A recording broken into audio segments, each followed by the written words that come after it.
background. Well, That's weird. we'll keep an eye on my download, see if it screws anything up.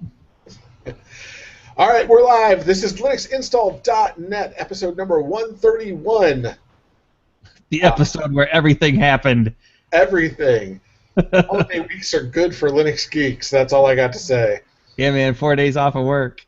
That's right. Time to blow stuff up. Yep.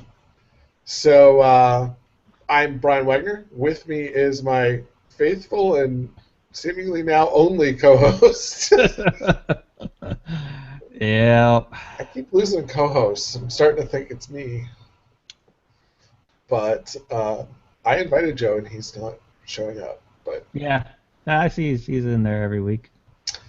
So he comments and shares. We wish him luck with his podcast. But yeah, we both were talking pre-show and decided that we should really be talking about this on the podcast. That we're doing all kinds of crazy stuff. As you can see, I am not in the Linux lair of Wags World HQ. I am in a wonderful hotel room here in beautiful Cranberry, Pennsylvania. That's just north of Pittsburgh, if you're wondering. Because I'm working in this area, so I have to be here. Yay. How's the weather up there? Cold and wet.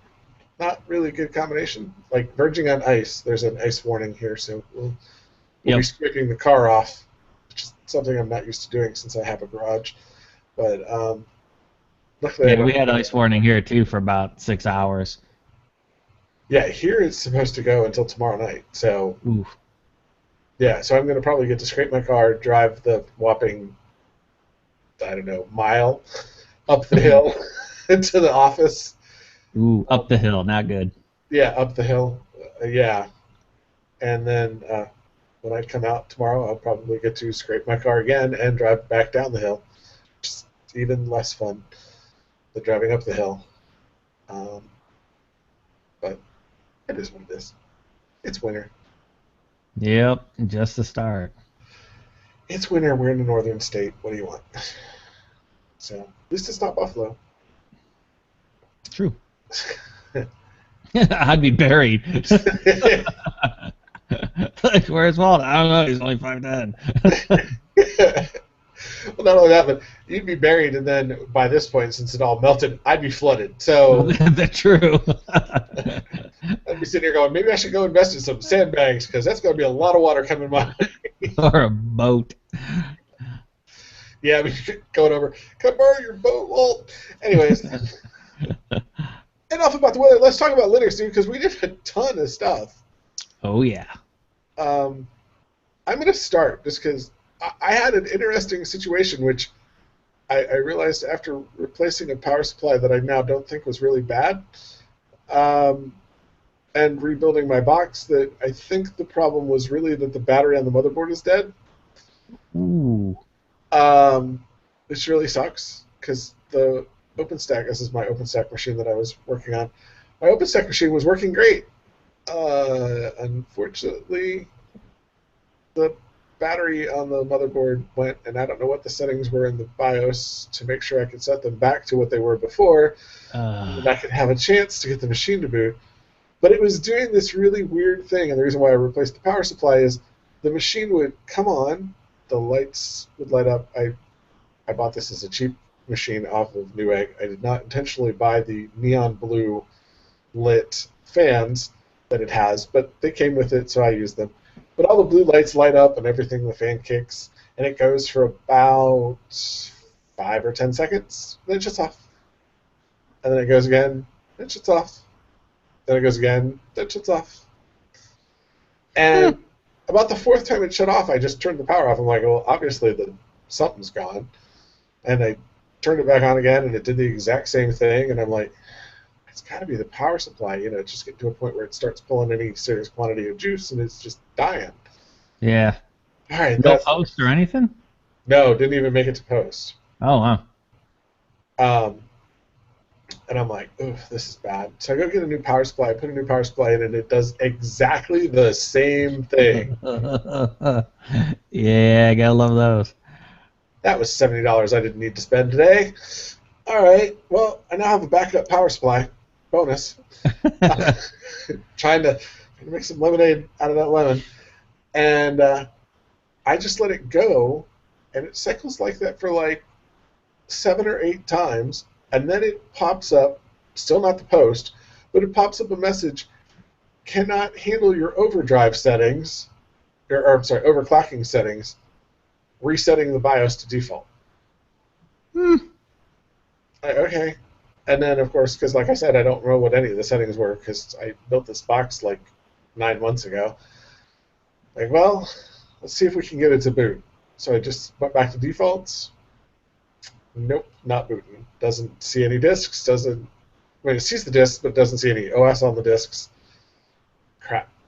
Then I'm doing because it's got both normal BIOS and the UEFI, and I'm going, now, did I configure this with UEFI? Right. Or did I do the legacy BIOS?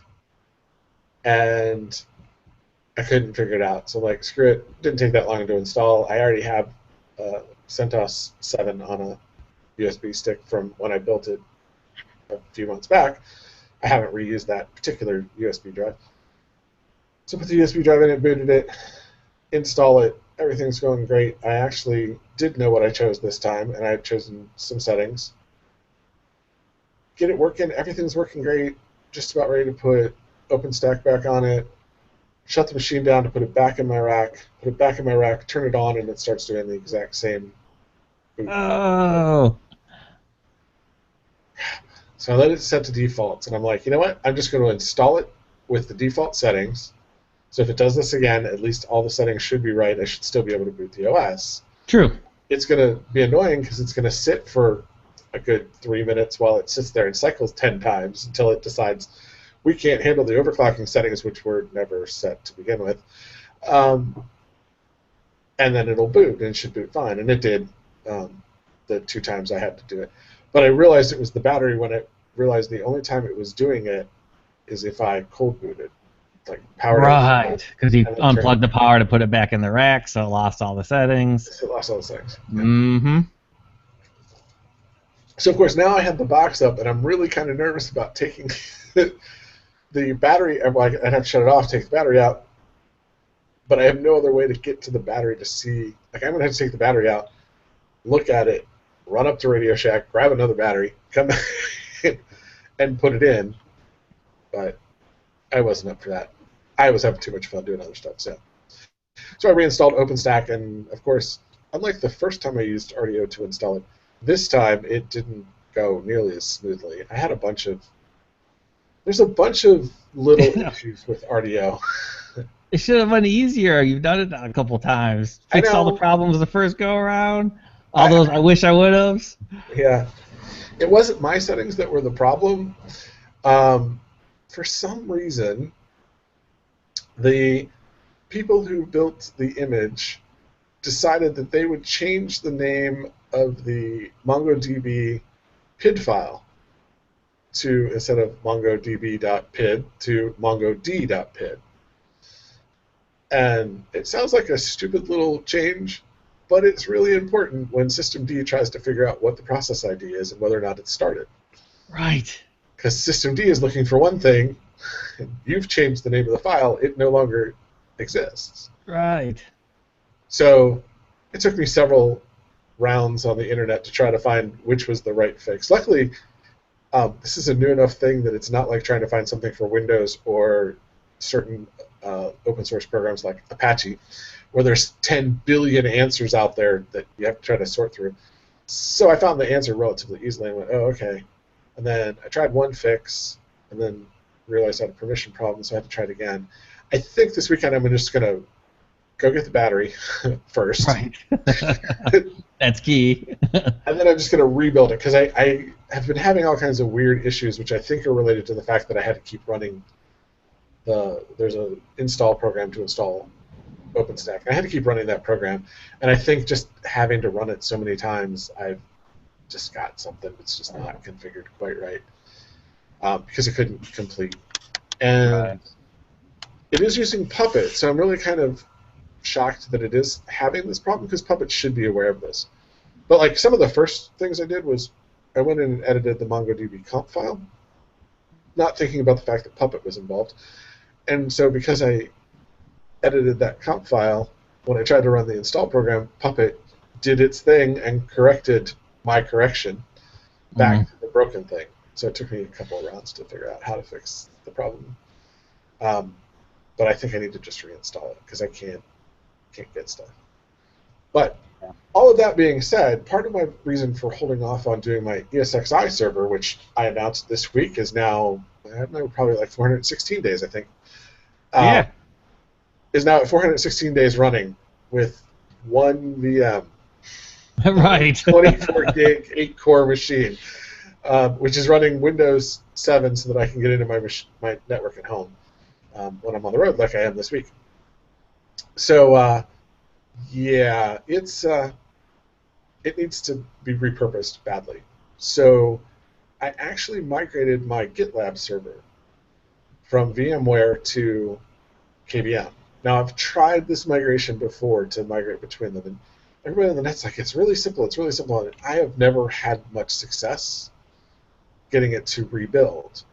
So first I tried just building a new image. That didn't work so well. Then I took the latest version from Turnkey, and on the very first try, I got it to migrate over. Then I'm like, well, how am I going to migrate all my data? Then I went, duh, just move the data. Move the VMDK files from the server it's on to the server you want it to be, and do a conversion of that instead of the one you freshly downloaded from Turnkey Linux. Like, did that, all my stuff's there, everything works, it comes up with the right IP address, it's fine.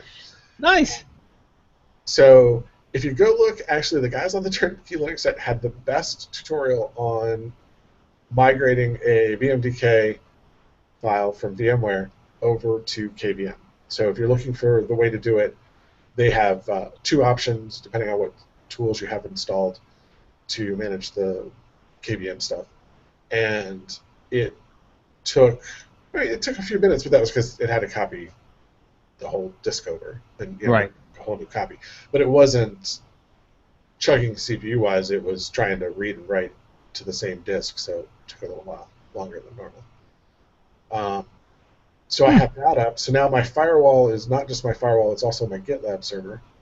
The two servers combined, even with my wife and daughter streaming video from Netflix, only consumed 10% of the CPU on that Celeron processor. Dang, nice. So I'm going, well, I wonder what else I can put on there. Because I'm also only using 2.5 gigs of, well, I have 2.5 gigs of RAM allocated, but I'm actually only using about 1.5 gigs of RAM normally. So I've still got I got 8 gigs of RAM in that box.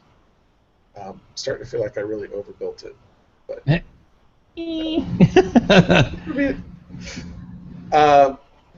but I had planned on putting, and I was going to stand up a Gunnery server, and I think I still am, to start trying to write some scripts so that my wife can handle certain odd issues I've been seeing lately. Right. What else? Oh, and I also paid my Pogo plug some more. And I am setting up my Pogo plug to be. There's a part of the part that manages disk images. There's two parts to it. There's Glance and there's Shift or Swift. And Swift is the storage engine for OpenStack. And so I am going to set up the Pogo plug because the requirements for that is really more or less just an NFS server and some scripts to manage the shares and stuff, and the communications back to the OpenStack console and stuff like that. So I'm going to use my Pogo plug as my NFS server. Now, is that one that's already doing something else, or one of the extra ones that you haven't purposed? One of the extra ones that I haven't used yet. So we have Pogo plugs 1 and 2. Those are my DNS DHCP servers, which I'm going to do something else with them because just like the firewall, even though they've only got 128 megs of RAM, yeah, they don't use a tremendous amount of CPU. No matter what no matter how many machines I have on my network trying to use them, they really, DNS DHCP is not that high a bandwidth service. So. No, not at all. Yeah, and you could probably put both of those on one, and then have another one to do something totally different with. Oh, they're both doing both services. Well, they're not both doing DHCP because The only thing that DNS Mask doesn't do that a full version of the DHCP server from wherever you want to get the DHCP server from. The normal full DHCP server, the only benefit that it has is that you can set up redundant DHCP servers. And you can't do that with DNS Mask, but I thought about it for a long time and went, I don't really need to. All my machines, it'll be 7 days till I realize that DHCP is not working anyways, because all my machines take 7 days to time. So it's only if I come over and I can't get an IP that maybe something's wrong. Yeah. Or if I decide to charge something that hasn't been charged for a while, or turn it on, like one of my old Android phones that I want to play around with for a minute, then I'll realize it's not. Right. But yeah, that's me, man. I told you, it's been crazy. It's amazing what I had a really stressful week, Monday, Tuesday, and Wednesday of last week. For a short week, it was deadly. I worked 40 hours in 3 days. Wow. So, yeah. Yeah, I know. Between holiday, family, and you working, we didn't do a show, obviously. Yeah, and I couldn't do the show last week because I had to get all this work done. And then, yeah, my project the project I was helping got canceled after all of that. Of course. Why would you want fruits of your labor? I mean, yes. Why would you want to continue? So it's I was trying to help out because it had gotten to that pretty much lost cause stage, but it's the first time I've worked for the company for 2 years. It's the first time I've ever heard of anything getting canceled. So that was also kind of depressing. But that's what happens when you don't follow your process, or your customer doesn't let you follow your process. We would have followed our process, but the customer didn't want to do it that way. So yeah, that's been sometimes you need to trust your consultants. They actually do know what they're doing. Right. And you obviously don't, because that's why the consultants were hired. Yeah. I get paid really well. Why? Because I know what I'm doing.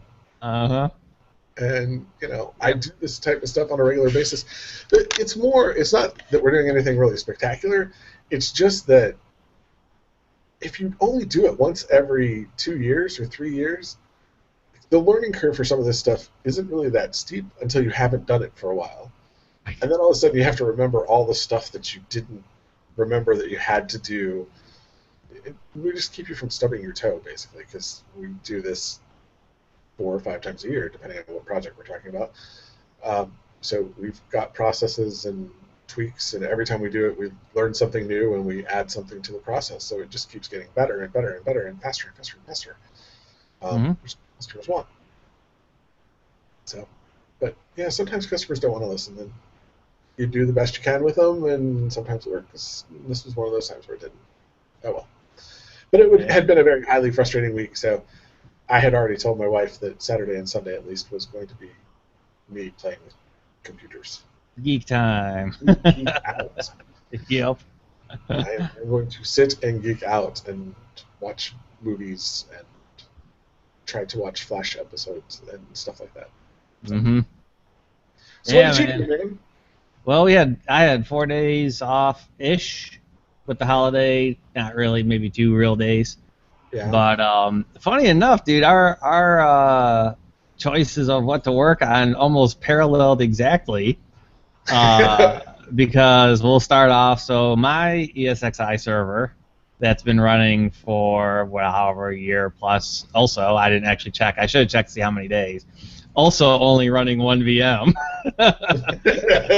Actually, I did have 2. One of them was a little web server that was all it did was hosted some images to my Chumby.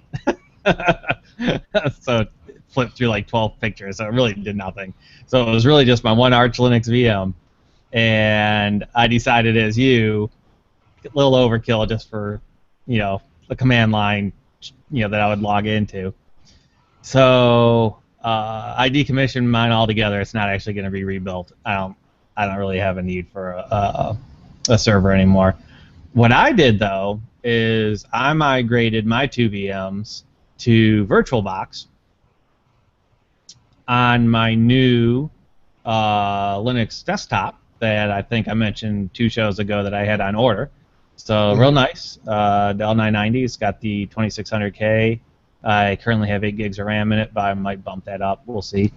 But set VirtualBox up on it, and was able to convert those two over pretty easily. I just exported them as the OVFs, and VirtualBox just stuck those right in, and that was it. I think I might have had to remap a network setting, and they came back up just like they were running before. So I still have my system for reference, because I was going to, and I did, rebuild my Arch box on a Pogo plug, because for what all I need it for, downloading some files and basically being my portal to the inside network from the outside world, that would work fine. So that worked good. My conversion went pretty quick because I'm doing it on an SSD, so it was, a little progress bar went across pretty quickly, and then boom, we were done. I think the one was a 2 gig worth of data I had to convert. The other one, for whatever reason, might have been I might have created the disk different instead of dynamic, like an actual static structure. So I think it was 16 gigs. So that took a little longer, but still, once it hit the zeros, it went pretty fast. So pretty pleased with that. The Pogo plug worked up to a point, and I'm looking to my left because I just actually rebuilt it for the 4th time now. I don't know. I might have fried something on it, because that's my second USB stick attempt, and it's not booting anymore. Or I was just thinking about it kind of as you were talking. My bootloader might be too old for the system update, because I set mine up 5 years ago, whenever it was cool back then, and I just been pulling them out, and I didn't bother re-imaging the bootloaders because they were already hacked. But with System D and some of these other features, when the OS does an update, a lot of the times, I noticed in Arch specifically, it would, I set up my Raspberry Pi for a week while I was trying to figure out the Pogo plug.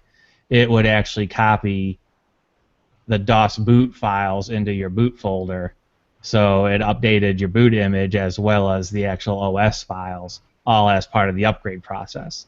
And if this is doing something similar, because it ran until I tried doing the upgrade, then it might have hosed something because I was on an older image. So we'll see how that turns out. But yeah, I just rebooted it, and it didn't come back up even with a different USB stick.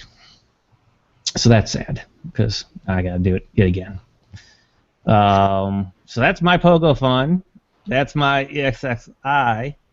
My hardware, so the HP microserver that was the ESXi server, I then decided I'm going to upgrade my NAS to, I was running NAS for free for a really long time, but I decided to switch to the full-blown or higher requirement free NAS. Okay. 2 reasons. They just came out with 9.3 beta, which instead of, they added a whole bunch of cool stuff.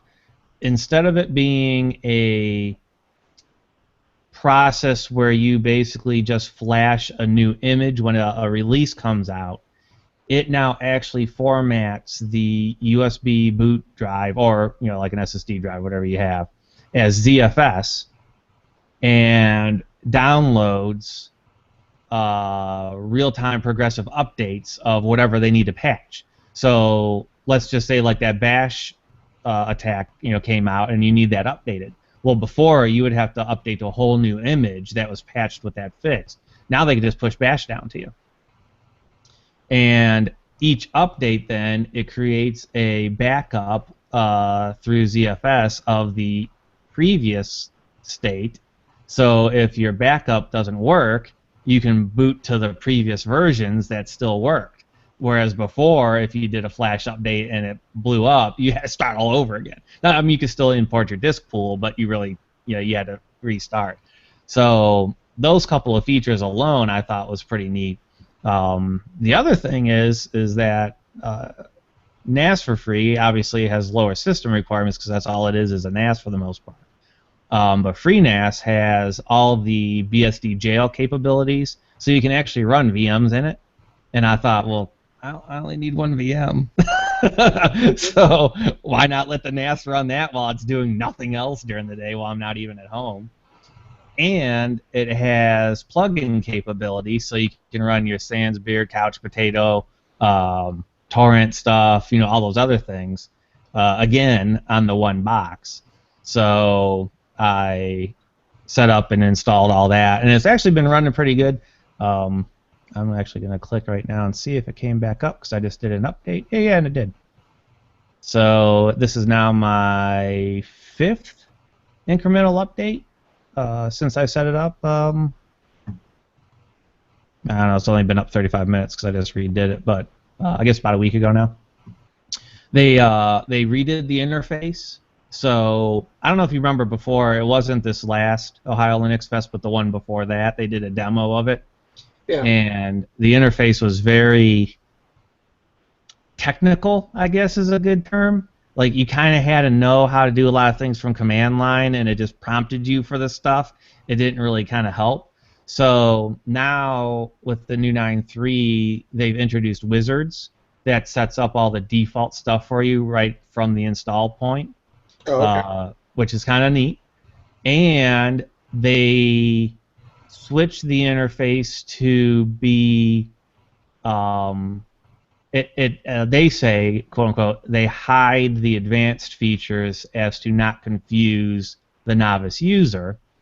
But it's not really hidden, it's just you have an advanced mode that you can click on and off now. So if all you needed to do is set up some network shares, you don't have to actually go into the plugins and the services and make sure SMB is installed and then set up your paths and decide, do you want mirroring, Windows caching, NetBIOS name, like all that junk. You just go to sharing, you choose Windows Share, you click on Create Share, what's the path, OK, and it does all the rest of that for you in defaults. And then if you want to go into Advanced and tweak it by hand, you still have that full capability, but it just works. So it's way easier. So they have that baked in. So you can do Apple Shares, Apple File System, NSF, WebDAV, Windows, and then iSCSI, all wizarded like that. So it's super easy. The interface they cleaned up a lot too.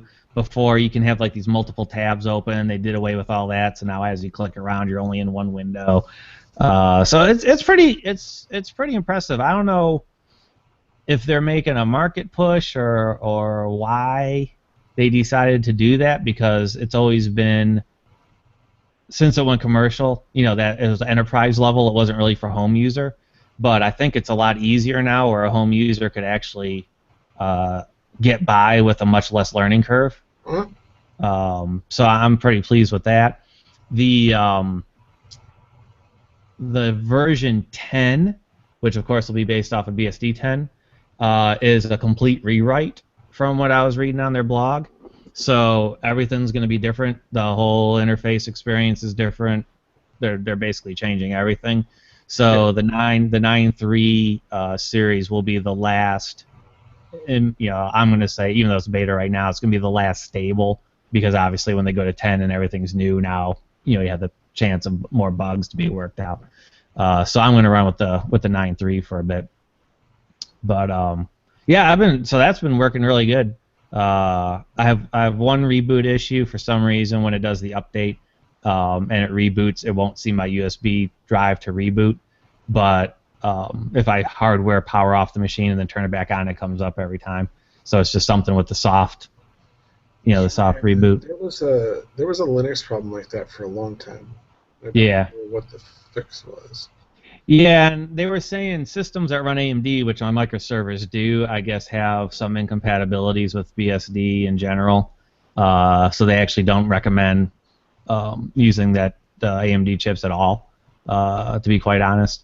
Although, in the case of the microserver, even though it's a cheap microserver, it still is officially server class, and the product is tested against them, and they said there shouldn't be any problems. But that's the only thing I've run into, is whenever I do an update, I actually have to hardware power it. So that project went pretty good.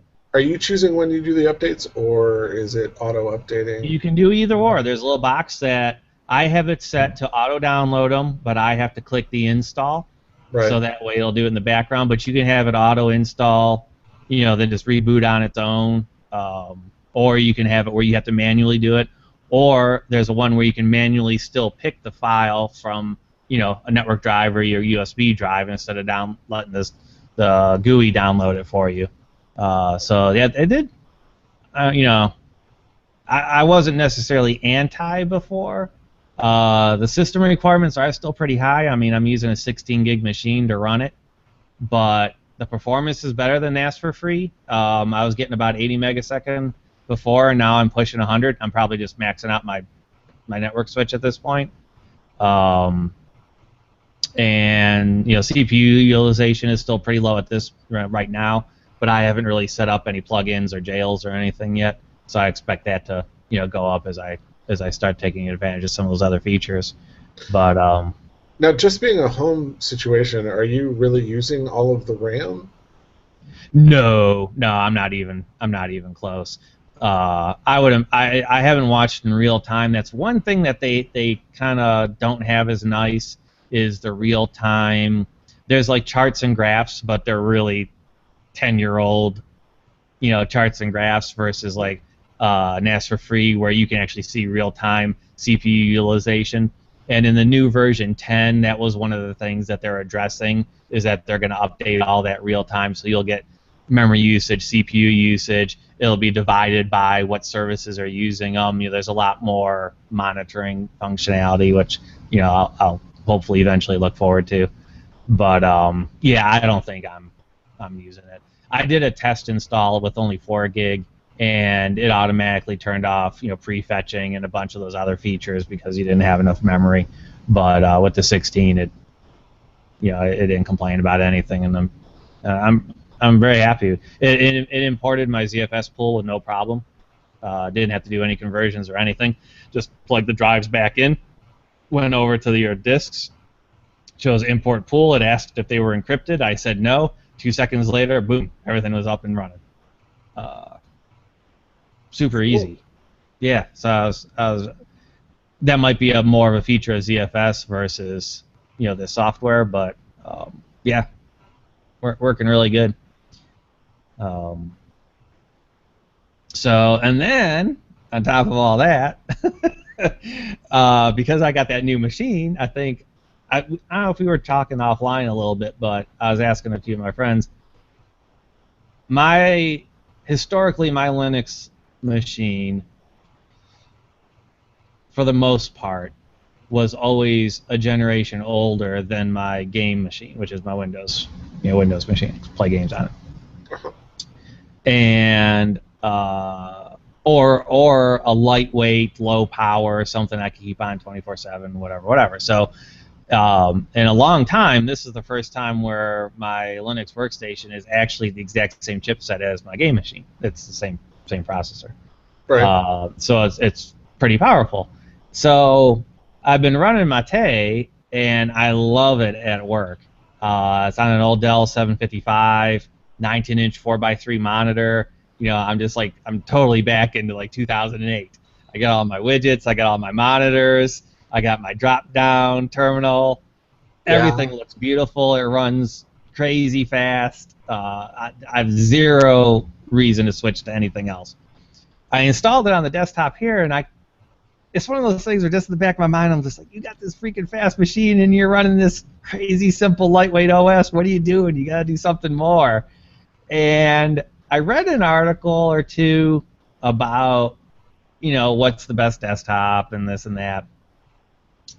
And I wish I could, and I had it last week if we were going to do the show, but I lost my notes. But I read an article where someone was talking about when you're doing an evaluation of the different types of desktops and the user interface, that you really shouldn't compare, XFCE does this different than KDE, so that's why I don't like it. You need to go into it not comparing against any other interface, but more of, can it accomplish what I needed to accomplish, and does it do it better than something else? Not necessarily the how. So I thought, okay, let's see what I haven't played with or that I've kind of been negative against, for a little while. And Ubuntu Unity, of course, is one of my big, man, there's no way I'm going to run that. I hate that. So what are you going to do? I didn't really feel like playing with that. I talked to Greg, and I guess he's running Unity now, and he said after he stripped out all the auto search and the ads and all that other stuff that it's not too bad.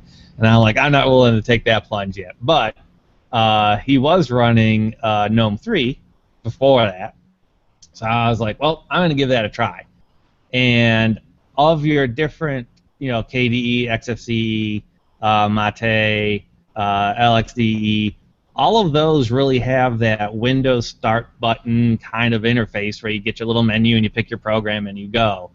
And the GNOME shell really is, they do things a different way. So I approached it, let's see how this works. And I like it. It probably took about 3 days to kind of like unlearn what I've learned and start just doing things the way that, So wait a minute. So are you saying you're using which desktop now? So I'm running Ubuntu GNOME. Okay. And so it's got just a vanilla GNOME install basically. Uh-huh. But what's cool is they have extensions that you just go to the extension website. You can scroll through all the different ones. And if you see one that you like, you just click it on, and it auto-downloads, installs, and sets it up for you. So you don't have to, like, hardly do anything. There's a lot of different skins and interfaces available, which I didn't know about, before. Mm-hmm. And I got a couple of mods that change the way the dock works. I got some nice, monitoring tools. There's one or two things that I've seen when I've watched other people's recorded videos that I would like to set up, but they don't tell you what they're running. So I'm still doing, a little bit of research. But different plugins, like Alt-Tab gives you live screens, or you can do like the Windows, full page flips instead of just little icons, which is, the default. There's just all this neat stuff that doesn't come with it by default, but once you realize that it's available just by either a button click or a web page click, it actually ends up being pretty useful. I'm starting to use more hotkeys now, so you can control Alt up and down, and that switches between your virtual desktops. And I have it set up to where everything opens full screen by default. And there's the hotspots in the corners of the windows that kind of does the OS X expose, so you can switch to your different things pretty quickly. A lot of the micro managing features, and I'll use audio as a good example. You basically have a sound bar. There's really not a whole lot of anything else. Where if you were in any other, XFCE or KDE, you got like 4 or 5 tabs of stuff that you can do. And when I do like some screencasting and recording, I would have to set up to make sure that it recorded the internal audio and this and that and the other. And in there, it just all worked. I didn't have to do anything. They just set the volume to 70%, and boom, it grabbed what it needed to grab from the right place. I don't really know how, but it's working, so at this point, I'm not really worried about it. I did have a problem, though, because I used the GDK Record My Desktop to do my screencasts, and it has a problem with something with the GNOME engine. So I had to switch to, I think it's Istanbul, was one option, and then I've heard of that, but I haven't used it yet. Yeah, I did that, and that worked okay. And then there was another one that wasn't in the repo. You just had to add a PPA, and then you can install it. I can see the icon, I just can't remember the name, and the box, of course, is over there, so I can't look at it right now. But that ended up working okay too. So I found 2 other solutions that I could use instead that worked just fine. So other than that, all the regulars seemed okay. And on a faster machine, there's no lag, there's no slowdowns. You know, all the crazy window stuff expands and contracts and everything just as fast as I can click. Whereas, you know, if I was on a lower end machine, that would probably be, you know. Oh, you'd be pushing it hard. Yeah, it'd be. If you were on my firewall box, the box I'm using for my firewall, it would probably be choking. Right. Well, I guess I don't know that that's true, because there's that box that I bought with the Celeron processor. It's really designed to be a terminal server, basically a Linux version of a terminal server, but it's kind of the old school Sun type terminals where, you know, you have full windows and windowing interface and GUI stuff. It's not terminal. It's GUI terminal, and so it's got a real graphics card built on the motherboard.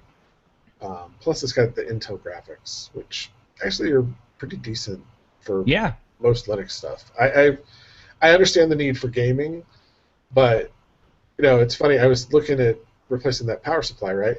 And it came with a 500-watt power supply. And when I went to Best Buy's, I didn't like the looks of the 500-watt one, so I spent the extra $10 for the 650, which turns out I didn't need. But anyways, because the power supply I have is good. Luckily, the people luckily or unluckily, I tried to do an RMA on the other power supply, and I couldn't figure out how to do it on the Ultra website. So I sent their support an email and just realized it's now Tuesday evening, and I still don't have a response back. And I sent that on Saturday. Oh, wow. I didn't expect it Sunday or anything. I did expect it yesterday or today, and I still haven't got anything. So, but there was I also didn't realize there was a 5-year warranty on my power supply. I didn't realize power supply warranties had gotten up that high. Wow. Yeah, I wouldn't even have thought of that, to be honest. Because I was sure, I was like, whatever. It was like a year or two, and I'm probably close enough that I'm going to have to really fight to get the RMA if they're going to give me the RMA. Mm-hmm. And then I realized, no, they're saying it's 5 years. But I said all that before I realized it was the battery in the motherboard. Right. So hopefully they'll just continue to ignore me, and I don't have to worry about it. I don't have to send them, whoops, wasn't your power supply. Well, I'm sure, like you said, you'll use it at some point. At some point, I will. Somebody will burn out a power supply, and I'll just use it to replace it. The problem with burning out a power supply is usually if the power supply really does go, it doesn't go by itself. It takes damn near everything with it. Right. Because everything's plugged into the power supply. So if it decides to short out, it shorts a lot of stuff out. I have pictures somewhere on the web of a friend of mine's machine that the power supply went, and all the capacitors on the motherboard are ballooned. Like they're supposed to be nice little cylinders, and they're all balloon shaped. They're all totally blown. Nice. Wow. Guess there was no power resting on that thing to catch a spike like that. Yeah. So that's good. So I have another project I have to do for work shortly, which actually is going to be building a image for somebody for Linux, and they're on Ubuntu 12, and they want to go up to whatever the current LTS is. I think it's 1404. Correct. Because they haven't built this image in a couple of years, and the people that built the image don't have progressed in their careers and now no longer have time to spend the. I think the guy said he couldn't remember how long. He was like, I spent a lot of time getting this to look this way, and it served us well, and it was time well spent because they made an image and then just copied the image on all these machines. But he goes, I don't have the time to do that again, so that's what they're hiring me to do, so I'll be building this thing. But I forgot that there was still a Ubuntu GNOME image, so that's good because that's what they were running before, and we're trying to make it look the same. We have to deal with end users, so we don't want to shock their systems. Right. They tried to do it, and they just grabbed the default Ubuntu install, and of course it installed Unity, and they went, it had no way. Right. Unity is the Windows 8 for Linux. It's the, what were you thinking when you decided to make all of these changes to the user interface at once? Yeah. Yeah, I think at 12, you might have had to use a PPA to get GNOME on it. But now it's an official, right. So you just had to download the right ISO, that's all. Yeah, and I should. Most of the stuff they did was just minor configuration tweaks, and the image that I'm building is a different use case than the image that the other image that they built. Um, so I'm gonna have to do some tweaking to some scripts and stuff. But what I was trying to explain to them is really cool about this is I can take this image, pull all the configuration files for the most part over to the new 14.4 image, and with only minor tweaks, because things might have moved or be installed in a slightly different place. But I really don't think even that's going to be the case just between 12 and 14. Mm-hmm. I should have this back up in a day or two. Yeah, why wouldn't you just do a dist upgrade on it? I could try the dist upgrade. I've had limited success with doing dist upgrade. Sometimes it works fine. It's getting better. The chances of it working have greatly improved. The first time I tried to do it, I did it on a VM just so I could play around with it. The first 3 attempts went horribly awry. The machine was bootable, but that was about all I could say for it. It like booted. I could log into it, but nothing wanted to work. Not even SSH wanted to work after I did that. And I ended up just doing a clean install. And because I'm only thinking of doing clean, I'm also thinking of doing a clean install. This needs to be in a highly secured environment. So I want to rip out packages that are in there by default, and I don't want any chance of there being a lingering stray binary file that wasn't actually in the. It was in the package, but some update changed the package definition. So now that file, if you uninstall it, doesn't really uninstall all the files. Right. It's a very rare occurrence, but it does happen, and this is for a highly secure environment, and I just don't want to. I don't think I want to take the risk. It's just right. Risk. Oh yeah, I mean, if a library got updated and the old one was still on there, they're not going to remove it, but right, it's still on there. They're not going to want to remove it because they might break something. Right. Is the general theory. So it's not like it's bad practice, but like I said, because this is a whole new image for a whole new purpose, we're going to repurpose a lot of what they did in the first one. So I won't spend a lot of time doing that because I'll just be copying stuff over. But I have to do some things like I have to change disk. The disk image is huge because they didn't know what they were going to be doing it for. Like they were buying it for a very specific purpose. They were buying it's basically Chromebooks or Chromebook style computers, something that size and cost for service technicians. So it worked really well. It could be very secure. It could be very locked down for them,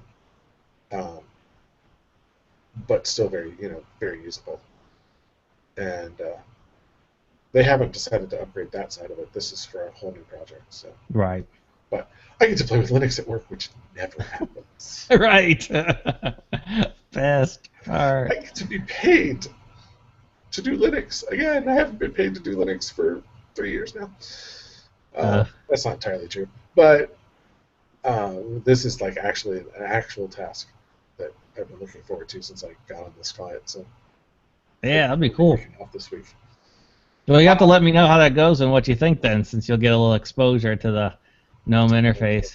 Yeah, and I have to. But that's it. Well, it'll be killed by default because I won't be able to connect to the internet. But I have to check out how I'm going to disable some of those features because I don't think I want them to try to install stuff.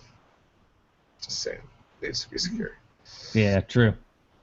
But so I had a topic because I got burnt really bad by this weekend, and we're actually running kind of long, so this will be pretty short. I just want to repeat again, sound on Linux just sucks. I don't understand why we make it so difficult. I really, really, really, really don't. I now have both Pulse and Jack installed. I, for some reason, could not get... I have a really nice mixing board that I picked up, and I have nice microphones. When I'm at home, my sound is better because I have nice mics. I am talking on my Chromebook's mic, which actually doesn't sound too bad, really, after I listen to it. That's probably because of all the compression and stuff being done to my voice when I'm on my nice microphone connecting to Google Hangouts. But it's clean. It's not staticky. It does pick up typing, which is why I picked up a nice new wireless cheap keyboard from Logitech. Yep. And I didn't notice it ahead of time, but that's the same one that I use. Yeah. It's like the X300 or something. Yeah, I don't know. It was cheap. It was no, this is the K400R. 400. There you go. Yeah. I mean, it's nice and it works well and it's easy to travel with. This is actually my first trip out here to Pittsburgh that I didn't bring my full-on i7 killer laptop. I'm just bringing the Chromebook. Really? I have not booted my PC. I think a lot of it was all the pressure I was under on my project, but I had not booted my PC in the last 2 trips at all. Like, it sat in the laptop bag and never came out. The Chromebook was out the whole week. So I just decided I'm really tired of breaking my back. I'm just not going to carry the big one. I'm still working on trying to figure out how I'm going to get into it because the Chromebook does have a few limitations, and I've just found one. So I'm probably going to spend some time this week trying to figure out how to hack Linux onto this box because the simple instructions didn't work, so I have to do some more complex stuff. Yeah. But my home machine, I plug in the USB mixer, and it sees the USB. Linux sees the USB mixer fine. None of the audio software sees the Linux mixer. I cannot put sound into it. I cannot get sound out of it. And it's been this way since I rebuilt it about a month ago. Right, when you had that hard drive something issue. Yeah. Well, your wireless card wasn't working. So now that's working, but now the audio. I got an update. It screwed up my wireless, which was the 3 weeks before that I was spent fighting with my wireless card. I'm really not selling Linux very well. It's fine. Just don't be Brian or Walton. You're good to go. This is horrible. I just have been hitting weird issues lately. I think I got to stop doing updates because it seems like I get everything working and then I do an update and stuff just randomly breaks. In this particular case, I actually did the install and fixed all of my other problems. And then when I tried to plug in my USB mixer, it sees the mixer, but none of the audio software will work with it. And I'm like, oh, well, let me go back and look at the packages I had installed before. Maybe I just installed something I don't remember installing, and I didn't realize the connection that's what made that work. Because I had been trying a bunch of audio and video editors, and I know they installed a whole bunch of other audio codecs and other stuff. And this time I knew what tools I wanted to use. I'd already done my evaluation previous install.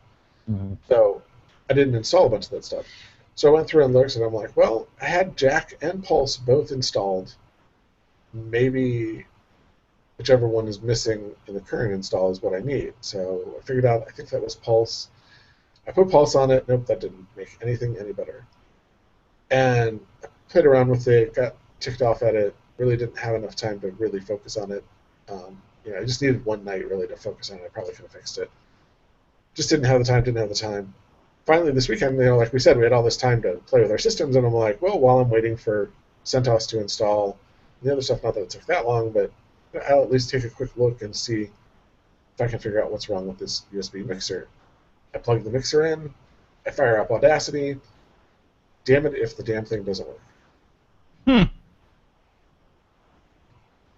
I have no idea what I've changed. I have no idea what could possibly have changed. I didn't change anything on the mixer. Now my son could have, but I don't really think he did.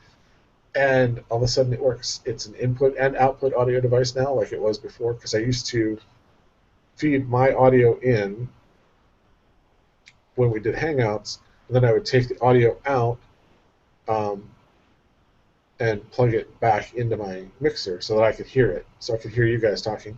And I could be plugged into my mixer, I could hear my voice and hear that I was close enough to the microphone. A whole bunch of pseudo-technical reasons, but, radio station training taught me that I should be able to hear myself when I'm talking to the microphone, so I know whether I'm talking into the microphone. Right. I just watched the little green bar to come up on the screen. I know, you watch the little green bar, yes. Yeah, you and Joe both watch the little green bar. Like right now, only being able to hear you is kind of off-putting to me. I'm used to hearing my voice, and I'm only hearing your voice from me talking, so it's kind of weird. You have to try it, and then you'll understand. And all of a sudden, all this stuff works again. Because I couldn't get it to be an output device either. It was totally weird. Like It is weird. Saw it. The audio sound, the sound control panels all saw it. Um, it just wouldn't play. Like nothing would go to it, and it wouldn't see anything. Like the bars wouldn't move or anything when I had it plugged in.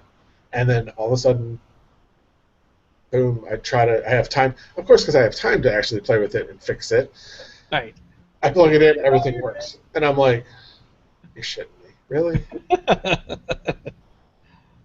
Huh. So, it's a wonderful thing. Well, it's that I don't have similar problems with Windows where stuff just breaks and magically fixes, and I have no flipping clue as to why it just fixed itself. I mean, computers have just gotten so complex that trying to isolate what the one problem was yeah. is nearly impossible. Well, I'm getting to the point now where I'm just happy when stuff works. I don't really care as much as the hows or the whys or, what happened. It's just, man, I gotta sit down, do my work, get out, because there's plenty of other things to be worried about at this point. Especially over the next couple of months for you. Yep. Tell you what, though, it was nice having a warm weekend. I got a lot of work done out in the barn, so that'll be my retreat. Yeah. I wish I had spent more time doing stuff. Like, I need to clean up. We had a bad windstorm, so I need to clean up the sticks in the yard stuff, too. Yeah. Yeah, I did all that. We're drifted off Linux. I think we're done for the week, though, because we've been talking for quite a while, and I'm really thirsty and I'm out of beverage. Right. It's only water, but, still out of it. And this guy says, it's time to be done. Dad. Yes, that's, yeah. Yes, anyways. So don't forget to follow us on the Twitters. We are at Linux Install, and the Google Plus community is plus.google.com plus Linux Install Net. You can figure out what else Walt's doing and any of those tutorials he was talking about, as well as other stuff that he posts, like if you want to know what his barn looks like, I think there's pictures up there on geovec.com. Which will get some new posts. I got a few in the queue. Ooh, so pay attention to geovec.com and see what he's got in the queue, as he put it. And even though there has not been a post because of my work schedule for the last couple of months, I have articles queued up. I just need to actually record the podcast. And I will be doing DevOpsMastery.com posts coming soon. So keep an eye out there. I'll be doing that. That's where I talk about all the cool DevOpsy stuff. And I will probably, I have to figure out a veiled way to do it because I can't really talk about my clients, but I will probably do some stuff about how to automate system builds, since that's what I'm going to be doing, creating images. Nice. Because I'm going to try to show some demos, just some generic demos for the customer anyways, so I'll probably record those demos cleaned and stuff so nobody knows who it was, and let you guys see what I do when I do a demo and how I show off doing stuff like, you were talking about PPAs, and there's all these things called repos out there. Part of what I'm going to try to do a presentation of is how to set up your own repos. Ooh, nice. Because not for home users is really, really, really overkill. Really overkill. Unless you have a really slow connection, I guess. Then it might make sense. Like, I don't know, somebody on this podcast has a relatively slow connection by my modern standard. Huh. I wonder which of us it might be. If Joe was on, it would still be the same person. Let's just say it that way. Anyways, but having your own repo and having only one machine pull it down and then all your other machines pulling stuff off the repo is very handy, especially in a corporate situation. This client's got firewalls to deal with, places, other customers I've worked for, banks and hospitals and insurance companies, all have relatively tight security, so they don't want all the machines necessarily connecting to the internet. So this gives you a nice way to get all the updates and keep all the things updated by not having to have every machine connect to the internet, just a few select machines. It's very cool. Nice. Hopefully. Yeah. Hopefully it all works. We'll find out. Yep. So what should everybody go do, Walt? Go install some Linux. Bye, everybody. Have a nice week. See ya.